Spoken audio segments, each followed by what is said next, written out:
amigos, queridas amigas, estamos aquí en su podcast Esperanza para hoy, con esta serie de estudios titulado Fundamento de nuestra fe, y ahora estamos estudiando la creencia número 7 que lleva por título La naturaleza del hombre o la naturaleza humana.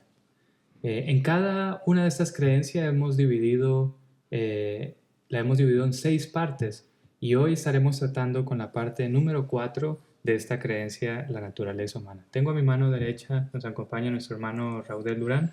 Gracias, pastor. Un gusto, como siempre. Y a nuestra izquierda, nuestro hermano Sergio Cárdenas. Gracias, pastor, por la invitación. Es un gusto y un placer estar aquí. Gracias. ¿Qué les parece si comenzamos con una oración? Hermano Raudel, nos ayuda. Amén. Oremos. Bendito y buen Dios, te damos muchísimas gracias por la oportunidad que nos permite nuevamente de encontrarnos con las personas que ven estos videos, con mis hermanos aquí presentes, Dios. Como siempre, pedimos que tu Santo Espíritu nos guíe en esta plática y que seamos edificados, oh mi Dios. Nos ponemos en tus manos, en Cristo Jesús. Decimos amén. Amén. Pues es un gusto estar nuevamente aquí estudiando estos temas tan importantes. La creencia número 7, la naturaleza humana o la naturaleza del hombre, es una creencia bastante profunda, muchos textos bíblicos, bastante información, verdades allí. Y hoy estaremos hablando un poco acerca de la caída del hombre. En temas anteriores hemos estado tratando acerca de qué está compuesto el ser humano, ¿no? Y pues según la escritura pudimos ver que el ser humano es este polvo de la tierra, más el soplo de Dios es igual a un alma viviente, ¿cierto? A una persona. Y hablamos acerca de cómo el plan de Dios era que el ser humano reflejara el carácter de Él. Lamentablemente este plan de Dios, este plan de hacer un ser creado a imagen de Él, tuvo algunos inconvenientes, y este inconveniente lleva por nombre la caída. En otras palabras, a pesar de que el ser humano fue creado perfecto a imagen de Dios y de estar colocado en un ambiente perfecto, Adán y Eva se convirtieron en transgresores. Y la pregunta es, ¿cómo sucedió un cambio tan radical y terrible? Bueno, pues podemos ver y nos damos cuenta que Dios sabía todo lo que iba a acontecer con el ser creado. Y una de las cosas fue cuando les dio la libertad de elección, o sea, el libre albedrío, ¿no? Ese libre albedrío fue el que ocasionó realmente todo, porque ellos tuvieron la elección, tuvieron el punto de decidir si Eva tuvo la oportunidad de decir no o sí, por esa libertad que Dios nos dio, como dice, ¿no? Hay algo que lo único que Dios no puede hacer es quitarnos el libre albedrío que nos dejó, porque ese es uno de los puntos principales de la creación, ¿no? El libre albedrío. Tocaste un punto ahorita al empezar. O sea, a Dios no le tomó por sorpresa la caída de los primeros seres creados.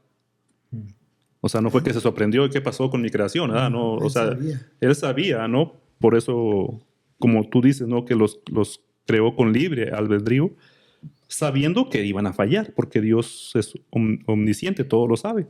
Entonces, uno de esos puntos es que no le tomó por sorpresa la caída de los primeros seres creados. Sí, hay personas que se pueden preguntar, ¿no? Si Dios hizo todas las cosas, ¿será que también Dios hizo el pecado o hizo la maldad? Y pues hay textos bíblicos muy claros, ¿no? Que muestran que pues no hay ninguna relación de Dios y la maldad, ¿cierto? Lejos esté de Dios la impiedad y del omnipotente la iniquidad. Eso es Job 34, versículo 10. Él es la roca cuya obra es perfecta, porque todos sus caminos son rectitud, Dios de verdad y sin ninguna iniquidad en él. Deuteronomio 32, 4. Entonces la Biblia es clara una y otra vez de que Dios es santo, no hay ninguna iniquidad en él. La maldad, el pecado no pudo venir, no se pudo originar en Dios, ¿cierto? Porque Dios es santo. Al contrario, la maldad no puede estar cerca de Dios. Son como agua y aceite, se podría decir, ¿no? Como la luz y la oscuridad. Así es, que esa es una muy buena ilustración, que de hecho es utilizada por la Escritura, ¿no? Sí, podemos ver nosotros en el Salmo 5, en el verso 4, y dice, porque tú no eres un Dios que se complace en la maldad, el malo no habitará junto a ti. Entonces, dice aquí que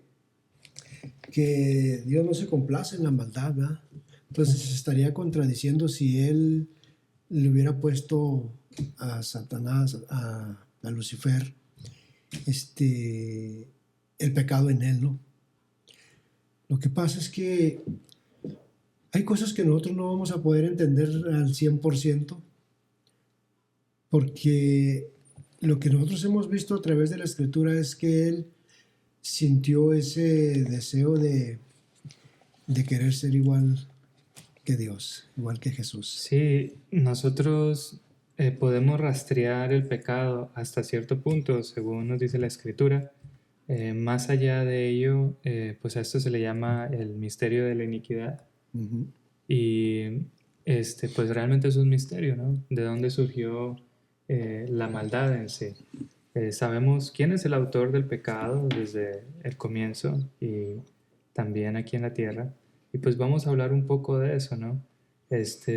Sabemos que el pecado en sí no comenzó aquí en la tierra, sino que comenzó en otro lugar. ¿Alguien me podría ayudar un poco a explicar mejor esta parte? ¿Dónde comenzó el pecado originalmente? En los cielos, ¿verdad? Así es. En los cielos, cuando este ángel de luz se revela y se trae a varios. Primero, o sea, se revela porque dice que quería el trono de Dios, quería ocupar su lugar. Se le olvidó que él fue un ser creado. Y a través de eso, de ese querer poder, quitarle el poder a Dios, pues convenció a muchos de los ángeles, ¿no? Que fueron, pero se dice que fue allá, no necesariamente fue cuando Eva comió del fruto prohibido, ¿verdad? Sino que ya el pecado se había dado allá. Sí, sí, es muy cierto. Y se dice que este ángel, ¿cierto? Era de una elevada posición en el mundo angélico y se volvió orgulloso, según Ezequiel 28:17. Y su descontento con su posición en el gobierno de Dios tenía que ver con que él deseaba pues tener esa atención que Dios tenía, ¿sí? De ser adorado. Así que en un intento por obtener control del universo, este ángel caído sembró la semilla de descontento entre sus compañeros y obtuvo la lealtad de muchos, como usted decía, ¿no? Entonces allí comienza este problema, comienza en el cielo. Y esto me pone a pensar bastante porque pueden imaginarse ustedes si seres angelicales, seres que son mucho más superiores que nosotros, pudieron caer ante la tentación de Satanás, de este ángel eh, tan importante, pues cuánto más vulnerables somos nosotros que estos ángeles, ¿no? Y por eso es interesante que nosotros más que nunca tenemos que ser vigilantes, estar vigilantes. ¿Por qué? Porque si pudo engañar a esa tercera parte de ángeles que eran inocentes, eran puros, imagínense nosotros en la actualidad. Entonces recordemos que él también sigue trabajando todavía en la actualidad, tratando de engañar. ¿Por qué? Porque quiere ser adorado. Sí. Y eso fue lo que encontramos nosotros perdón, en el libro de Ezequiel, en el capítulo 28-17, que dice, se enalteció tu corazón a causa de tu hermosura, corrompiste tu sabiduría a causa de tu esplendor, yo te arrojé por tierra y delante de los reyes te pondré por espectáculo. Entonces, vemos que ese conflicto cada día cobra más poder, a pesar de que él fue vencido en la cruz. Él fue vencido en la cruz y él no tiene poder para seguir con sus artimañas, sino que si nosotros no estudiamos la palabra del Señor, podemos caer por ignorancia, por ignorar las Escrituras y darle ese poder que Él no tiene. Sí, de hecho, bueno, Satanás o Lucifer es expulsado del cielo y no contento con esto, decide buscar un lugar donde poder tener dominio, ¿no? Y pues lamentablemente nuestros primeros padres, Adán y Eva, son los que ceden a la tentación de este ángel. Y logra Satanás entonces convertirse en el representante de este mundo, que es un mundo caído realmente, ¿no? Y es allí cuando se introduce por primera vez el pecado aquí en nuestro planeta, ¿no? Y ahí es cuando por primera vez se siente el dueño del mundo, ¿no? Sí, Porque recordemos cuando tiene aquel encuentro con Jesús en el Sí. desierto, le dice, Todo le estaba esto te ofreciendo daré. todo a Jesús cuando todo esto Los te daré. reinos. los reinos, entonces él se estaba sintiendo dueño de todo, ¿no? Sí, Surge, hay una pregunta de chicos y grandes, ¿no? Si Dios es todopoderoso, ¿pudo evitar el pecado? Ahora, Él sí puede y pudo haberlo evitado desde la creación. Pero entonces, si Él no nos hubiera dado el libre albedrío, significa que si no hubiera este enemigo llamado Satanás, no hubiera donde seríamos como autómatas nada más. sí, Existe Dios y automáticamente nada más a Él se adoraría.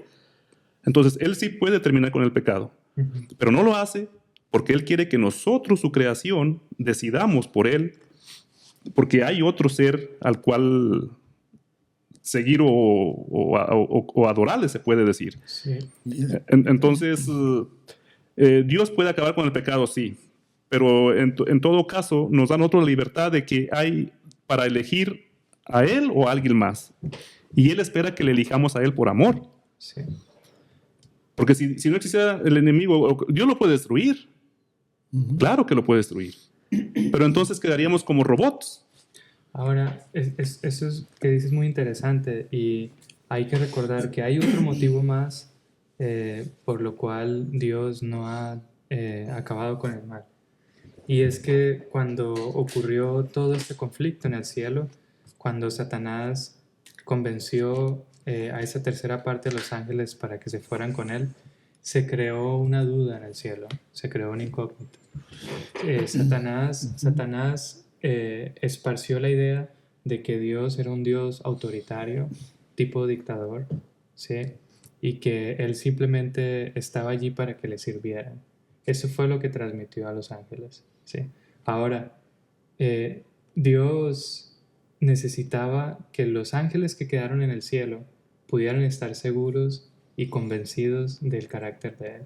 Y permitió que todo esto se desarrollara, ¿sí? Hasta la cruz, para que los ángeles del cielo pudieran ver el verdadero carácter de Satanás. Entonces, no solamente es para que nosotros pudiéramos ser salvos, que es muy importante, pero también es para que el carácter de Dios fuera vindicado en el cielo, para que los ángeles estuvieran seguros de quién era el creador de ellos, ¿no?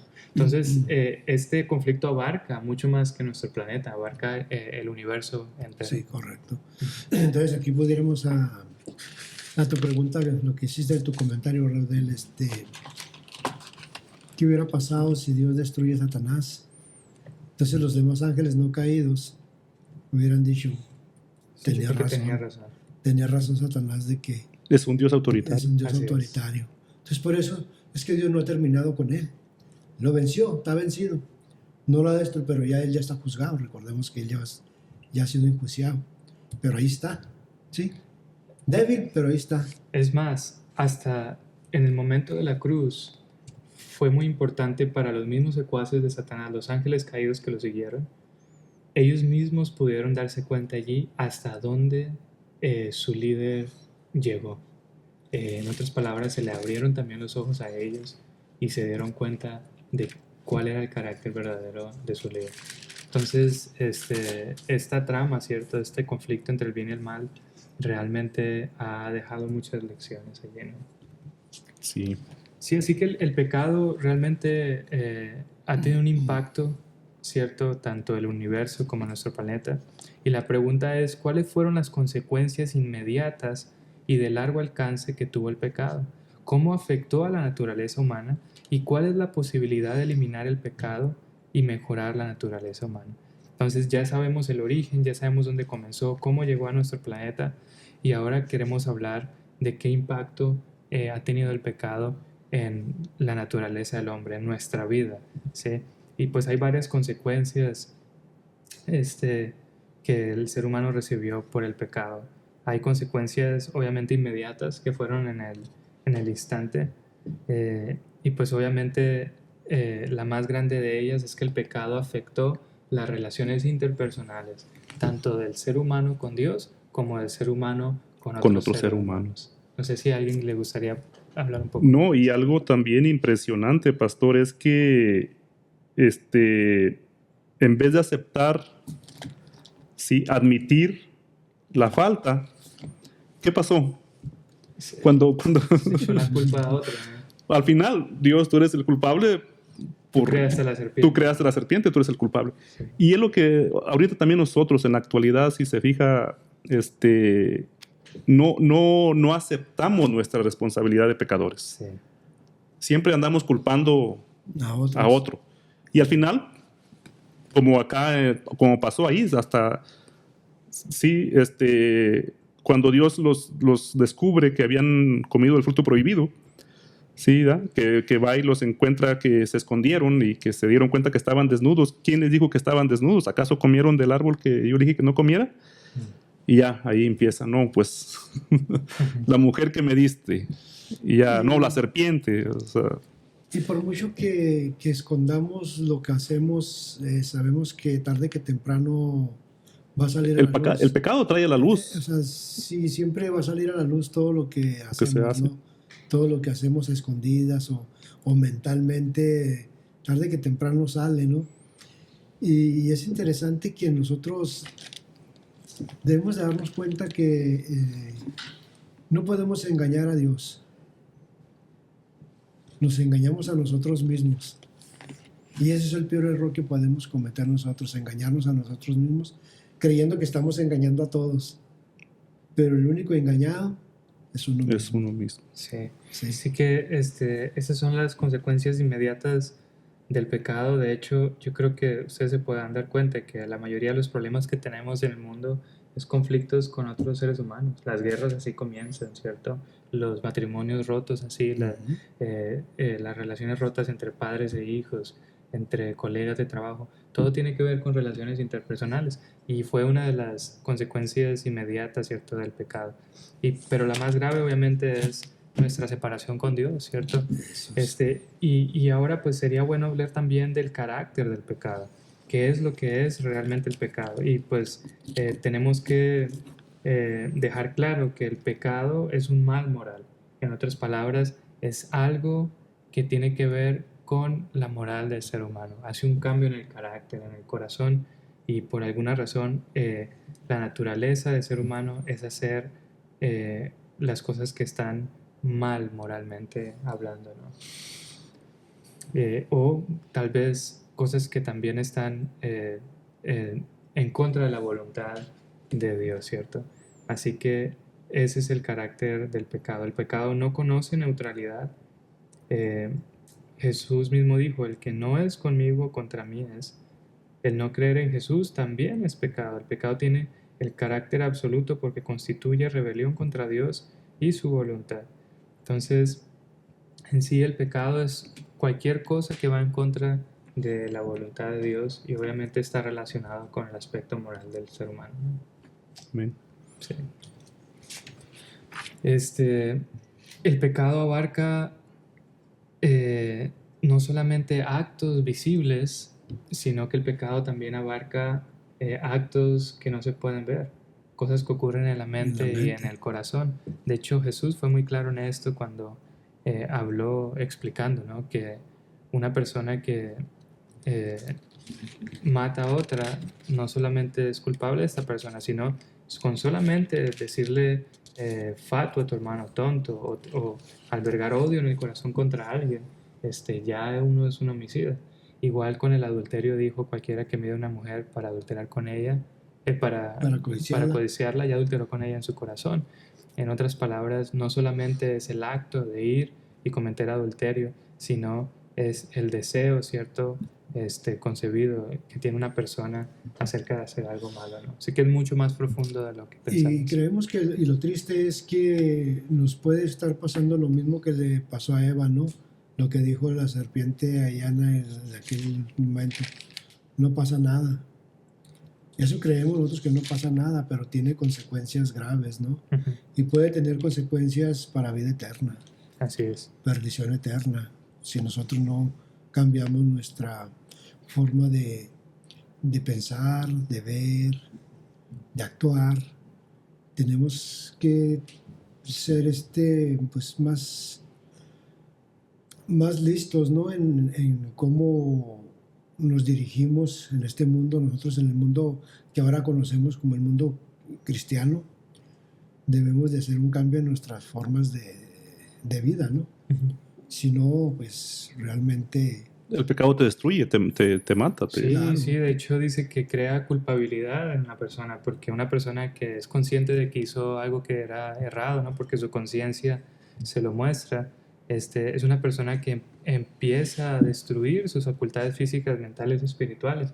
Y es muy cierto, una persona que vive con esta angustia, con esta culpabilidad, es una persona que se enferma físicamente y mentalmente. Entonces, aquí nos podemos dar cuenta de la relación tan íntima que hay entre la salud espiritual y el resto del cuerpo, ¿cierto? Y el mejor antídoto para la culpabilidad, pues sabemos que es el perdón, ¿sí? Ujú. Y pues sabemos que el único que puede perdonar es Dios, Es Dios, ¿cierto? sí. Jesús vino precisamente a eso. Venid a mí todos los que estáis trabajados y cargados, y yo os haré descansar. Mateo 11:28. Y para terminar, simplemente me gustaría decir que el centro del control de pecado realmente se halla en el corazón. ¿Sí? El corazón es la mente, el lugar donde tomamos las decisiones, porque del corazón mana la vida, dice Proverbios 4:23. Así que ahí está el centro de control del pecado. El Pues muy corazón. bien, hemos terminado con este estudio. Vamos a seguir hablando más sobre este tema porque es un tema bastante profundo. Los invitamos a seguir viendo este podcast, a compartir con otras personas y agradecemos que nos hayan acompañado. Dios les bendiga. Amén. Este ha sido su programa Esperanza para hoy. Esperamos que este programa haya sido de su agrado. Si fue así, invitamos que comparta y dé like. Ayúdanos a compartir el Evangelio. Te esperamos en el siguiente estudio de Fundamentos de nuestra Fe. Fundamentos de nuestra Fe.